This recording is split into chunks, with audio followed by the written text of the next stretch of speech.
Hello दोस्तों, नमस्कार। स्वागत है आप सभी का अपने YouTube channel Avinash sir GS वाला में। दोस्तों, जैसा कि आप लोगों को पता है कि मैं लगातार आप लोगों को एसएससी जीडी के लिए जीके जीएस का स्पेशल क्लास दे रहा हूं और मैं बहुत ही इम्पोर्टेंट प्रश्नों का संग्रह लेकर बराबर आप लोगों के सामने आ रहा हूं। दोस्तों, आज हम लोग उसी कड़ी को आगे बढ़ाते हुए कुछ महत्वपूर्ण प्रश्नों को और पढ़ने वाले हैं। तो आइए दोस्तों, बिना देर के हुए हम लोग वीडियो की शुरुआत करते हैं। दोस्तों, सबसे पहला क्वेश्चन है कि कृषि मूल्य नीति के लिए सर्वप्रथम कृषि लागत आयोग का गठन कब किया गया? तो दोस्तों 1965 में कृषि मूल्य नीति के लिए सर्वप्रथम कृषि लागत आयोग का गठन किया गया था 1965 में। उसके बाद दोस्तों कृषि लागत आयोग का नाम 1985 में बदलकर क्या रखा गया? दोस्तों कृषि लागत और कीमत आयोग। कृषि लागत और कीमत आयोग। तो दोस्तों ध्यान रखिएगा, कृषि लागत आयोग का नाम 1985 में बदल करके कृषि लागत और कीमत आयोग रखा गया। अब दोस्तों अगला क्वेश्चन है कि कृषि लागत और कीमत आयोग का उद्देश्य क्या है? तो दोस्तों किसानों के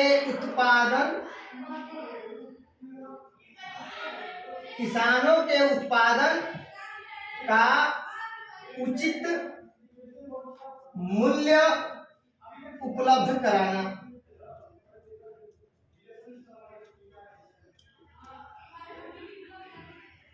किसानों के उत्पादन का उचित मूल्य निर्धारण कराना कृषि लागत और कीमत आयोग का उद्देश्य है। अब दोस्तों अगला क्वेश्चन है कि भारत सरकार द्वारा समय समय पर कृषि उपज का न्यूनतम समर्थन मूल्य अर्थात एमएसपी जारी करती है।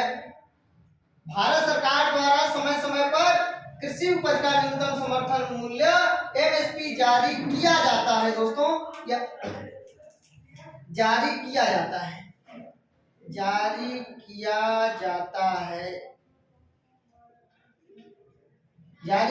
है।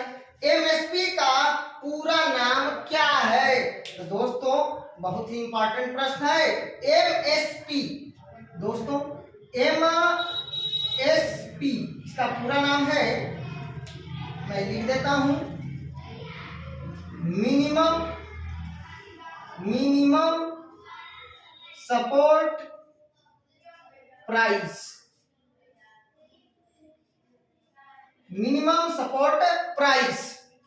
अगला क्वेश्चन है दोस्तों कम्युनिस्ट मैनिफेस्टो और दास कैपिटल, ये दोनों पुस्तक हैं। तो दोनों पुस्तक के लेखक कौन है? कम्युनिस्ट मैनिफेस्टो और दास कैपिटल के पुस्तक के लेखक है दोस्तों कार्ल मार्क्स। याद रखिए, कम्युनिस्ट मैनिफेस्टो और दास कैपिटल के लेखक कार्ल मार्क्स। दोस्तों इंडिका पुस्तक के लेखक मेगास्थनीज।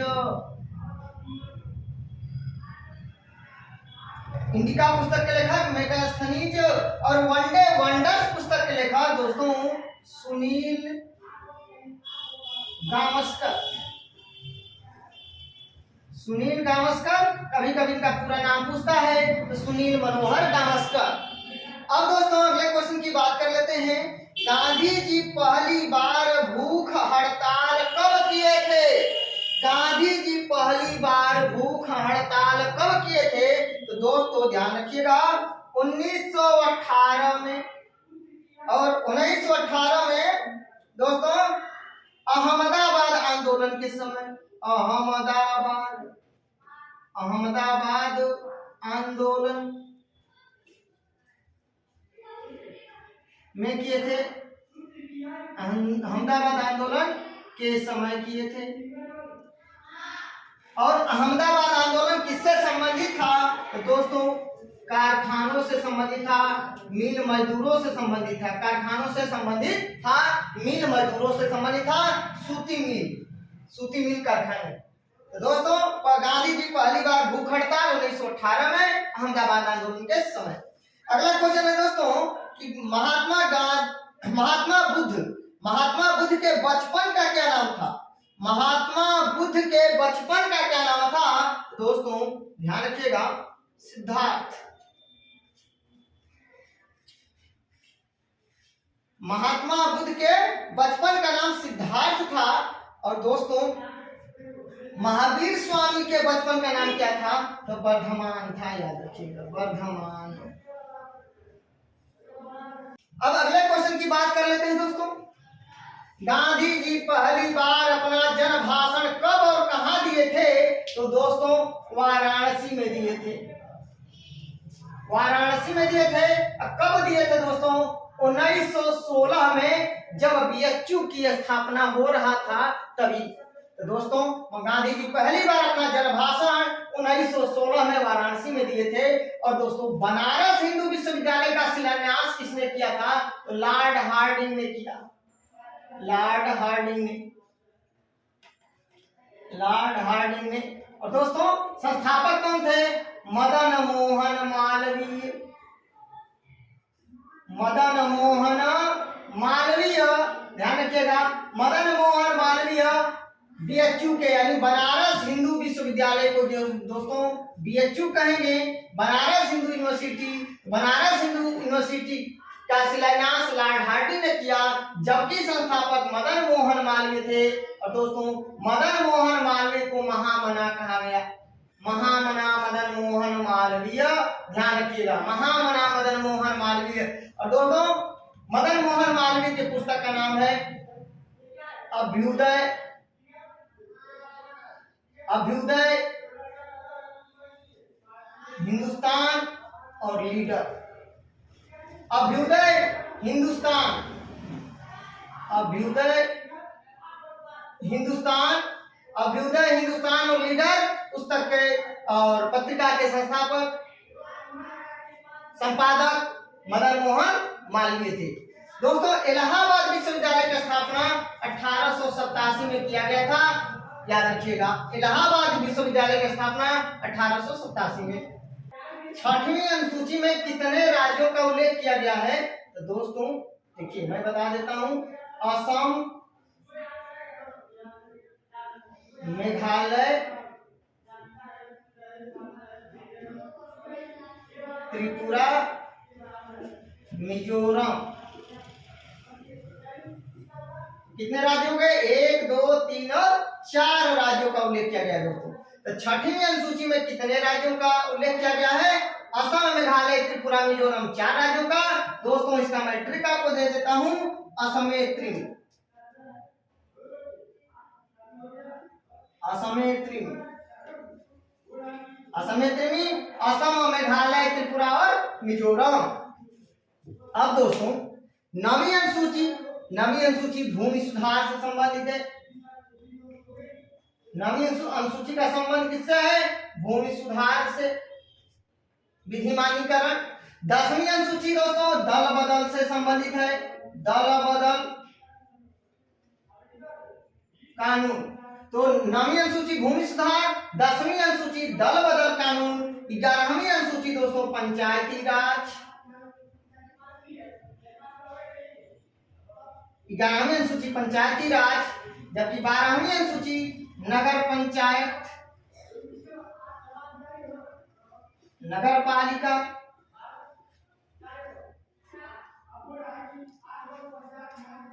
अगला क्वेश्चन दोस्तों, प्रथम आम चुनाव कब हुआ था? तो दोस्तों 1951-52 में हुआ था। 1951-52 में पहला आम चुनाव हुआ था दोस्तों। अक्टूबर 1951 में शुरू हुआ था और फरवरी 1952 तक चला। दोस्तों अगला क्वेश्चन है कि लोकसभा का गठन कब हुआ था? तो दोस्तों 17 अप्रैल 1952 को लोकसभा का गठन हुआ था। और दोस्तों राज्यसभा का गठन कब हुआ था? 3 अप्रैल 1952 को हुआ था। तो दोस्तों लोकसभा का गठन 17 अप्रैल 1952 को, लोकसभा का गठन 17 अप्रैल 1952 को, जबकि राज्यसभा का गठन 3 अप्रैल 1952 को हुआ था। और दोस्तों लोकसभा और राज्यसभा की प्रथम बैठक कब हुआ था? 13 मई 1952 को हुआ था। 13 मई 1952 को हुआ था, ध्यान रखिएगा। तो दोस्तों 9वीं अनुसूची भूमि सुधार, 10वीं अनुसूची दल बदल कानून, 11वीं अनुसूची पंचायती राज, 12वीं अनुसूची नगर पंचायत और नगर पालिका से संबंधित है। प्रथम आयाम चुनाव 1951-52 में हुआ था। लोकसभा का गठन 17 अप्रैल 1952 को हुआ था। राज्यसभा का गठन 3 अप्रैल 1952 को हुआ था। लोकसभा और राज्यसभा की प्रथम बैठक 13 मई 1952 को हुआ था। दोस्तों मूल संविधान में कुल 22 भाग, 395 अनुच्छेद और 8 अनुसूचियां थी। 22 भाग, 395 अनुच्छेद और 8 अनुसूचियां थी।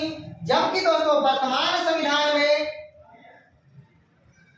गणना की दृष्टि से देखा जाए तो 25 भाग, 450 से अधिक अनुसूचियां और 12 अनुसूचियां हो गई हैं। समय समय पर संविधान संशोधन के द्वारा अनुसूचियों की संख्या को बढ़ाया गया, समय पर जोड़ा गया। उसको आप लोगों को अगले वीडियो में मैं बता दूंगा। अब दोस्तों अगले क्वेश्चन की बात करते हैं। विश्व बैंक, विश्व बैंक का गठन दोस्तों, वर्ल्ड बैंक का गठन 1944 में किया गया था और इसका मुख्यालय दोस्तों Washington DC, Washington DC, Washington DC. अब दोस्तों यूनेस्को का गठन दोस्तों 1946 में किया गया और दोस्तों इसका मुख्यालय पेरिस है। दोस्तों विश्व बैंक का गठन 1944 में, मुख्यालय वाशिंगटन डीसी। यूनेस्को का गठन 1946 में, मुख्यालय पेरिस। दोस्तों अगला क्वेश्चन, भारत के निर्विरोध निर्वाचित होने वाले राष्ट्रपति कौन थे? एन संजीव रेड्डी यानी नीलम संजीव रेड्डी, नीलम संजीवा रेड्डी। ये ऐसे राष्ट्रपति बने हैं जो पूर्व में लोकसभा के अध्यक्ष पद को भी सुशोभित किया था। तो दोस्तों भारत के निर्विरोध निर्वाचित होने वाले एकमात्र राष्ट्रपति नीलम संजीवा रेड्डी और भारत के छठे राष्ट्रपति नीलम संजीवा रेड्डी। एक बार चुनाव हार गए थे बीबी गिरी से और दूसरी बार निर्विरोध निर्वाचित हुए नीलम संजीवा रेड्डी। दोस्तों अगला क्वेश्चन है, राज्यसभा में राष्ट्रपति कितने सदस्यों को मनोनीत करते हैं? तो 12 सदस्यों को राष्ट्रपति मनोनीत करते हैं। अब दोस्तों अगले क्वेश्चन की बात कर लेते हैं। प्रमुख लोक नृत्य, दोस्तों लाहो लोक नृत्य मेघालय में, लाहो लोक नृत्य मेघालय में, लाहो लोक नृत्य मेघालय में। राउफ लोक नृत्य दोस्तों जम्मू एंड कश्मीर में, यह केंद्र शासित प्रदेश है, ध्यान रखिएगा। 31 अक्टूबर 2019 को जम्मू कश्मीर और लद्दाख 2 केंद्र शासित प्रदेश बनाए गए। दोस्तों खानेट्यम जो है लोक नृत्य मिजोरम में है, खानेट्यम लोक नृत्य मिजोरम में मनाया जाता है और टिप्पानी और गरबा लोक नृत्य गुजरात में मनाया जाता है। लावड़ी और तमाशा, लावड़ी और तमाशा लोक नृत्य दोस्तों महाराष्ट्र में। और दोस्तों भांगड़ा, भांगड़ा लोक नृत्य दोस्तों पंजाब में। तो दोस्तों लाहो मेघालय में, राउफ जम्मू कश्मीर में, खनट्यम मिजोरम में, टिप्पानी गरबा गुजरात में, लावड़ी तमाशा महाराष्ट्र में, भांगड़ा पंजाब में। अब दोस्तों भारत में कुल कितने राज्य तथा केंद्र शासित राज्य हैं? तो दोस्तों 28 राज्य हैं और 8 केंद्र शासित प्रदेश हैं या केंद्र शासित राज्य हैं। दोस्तों पक्षियों का स्वर्ग किस राष्ट्रीय पार्क को कहा जाता है? तो दोस्तों केवलादेव, केवलादेव राष्ट्रीय पार्क या अभयारण्य, केवलादेव राष्ट्रीय पार्क को। और दोस्तों इसी को घाना पक्षी विहार भी कहा जाता है, घाना पक्षी विहार। और ये कहाँ है? राजस्थान में है, याद रखिएगा राजस्थान में। तो दोस्तों पक्षियों का स्वर्ग किसको कहा गया है? तो केवलादेव राष्ट्रीय पार्क को, और ये घाना पक्षी विहार भी इसको कहा जाता है। दोस्तों कपास तथा सूरजमुखी की खेती के लिए कौन सी मिट्टी उपयुक्त है? तो दोस्तों रेगुर मिट्टी, रेगुर मिट्टी इसको काली मिट्टी भी कहा जाता है। काली मिट्टी, रेगुर मिट्टी, इसे काली मिट्टी भी कहा जाता है। दोस्तों कपास तथा सूरजमुखी की खेती के लिए काली मिट्टी तथा रेगुर मिट्टी सबसे उपयुक्त होती है, कपास तथा सूरजमुखी की खेती के लिए। दोस्तों चाय की खेती के लिए लैटराइट मिट्टी सबसे उपयुक्त मानी जाती है। राष्ट्रीय विज्ञान दिवस कब मनाया जाता है? तो दोस्तों 28 फरवरी को मनाया जाता है राष्ट्रीय विज्ञान दिवस। दोस्तों राष्ट्रीय तंबाकू निरोध दिवस कब मनाया जाता है? 31 मई को। 31 मई को। दोस्तों प्रेस स्वतंत्रता दिवस मनाया जाता है 3 मई को। प्रेस की स्वतंत्रता दिवस 3 मई को। और विश्व मजदूर दिवस, श्रमिक दिवस मनाया जाता है 1 मई को। मजदूर दिवस 1 मई और श्रमिक दिवस दोस्तों 3 मई को मनाया जाता है। दोस्तों 5 जून को विश्व पर्यावरण दिवस मनाया जाता है। विश्व ओजोन संरक्षण दिवस 16 सितंबर को मनाया जाता है। विश्व खाद्य दिवस 16 अक्टूबर को मनाया जाता है। विश्व शौचालय दिवस 19 नवंबर को मनाया जाता है। ध्यान रखिएगा, सभी महत्वपूर्ण प्रश्न है। राष्ट्रीय युवा दिवस 12 जनवरी को मनाया जाता है और अंतरराष्ट्रीय युवा दिवस 12 अगस्त को मनाया जाता है। दोस्तों पंचायतों का गठन का उल्लेख अनुच्छेद 40 में किया गया है, जबकि संसद का उल्लेख दोस्तों अनुच्छेद 79 में किया गया है। दोस्तों ये 40 नंबर क्वेश्चन है और ये 41 नंबर एक क्वेश्चन पड़ा हुआ है, ध्यान रखिएगा। ये क्वेश्चन का नंबर है 41 नंबर और ये 40 नंबर क्वेश्चन का नंबर है। तो पंचायतों का जो गठन किया गया है अनुच्छेद 40 के अंतर्गत गठन किया जाता है और संसद का उल्लेख अनुच्छेद 79 में है। लाल ग्रह मंगल को कहा गया है, लाल ग्रह मंगल को कहा गया है। हरा ग्रह अरुण को कहा गया है, जिसको यूरेनस कहा जाता है, यूरेनस। दोस्तों यूरेनस को, अरुण को लेटा हुआ ग्रह भी कहा जाता है और ध्यान रखिएगा अरुण को ही हरा ग्रह कहा जाता है। और दोस्तों पृथ्वी के सबसे निकट का ग्रह, दोस्तों पृथ्वी के सबसे निकट का ग्रह शुक्र है। क्वेश्चन पूछा था पृथ्वी जैसा कौन सा ग्रह है? तो शुक्र है। पृथ्वी की भगिनी, पृथ्वी की बहन शुक्र। सूर्य सुबह का तारा, भोर का तारा, सायं का तारा, मॉर्निंग स्टार, इवनिंग स्टार, सबका आंसर होगा शुक्र। दोस्तों तो पृथ्वी के सबसे निकट ग्रह शुक्र और सूर्य के सबसे निकट का ग्रह दोस्तों बुध होगा। दोस्तों अगर आप लोगों को मेरा वीडियो अच्छा लगे प्लीज दोस्तों लाइक कमेंट शेयर करके मुझे जरूर सूचित करना। मिलते हैं नेक्स्ट वीडियो में, तब तक के लिए नमस्कार, धन्यवाद।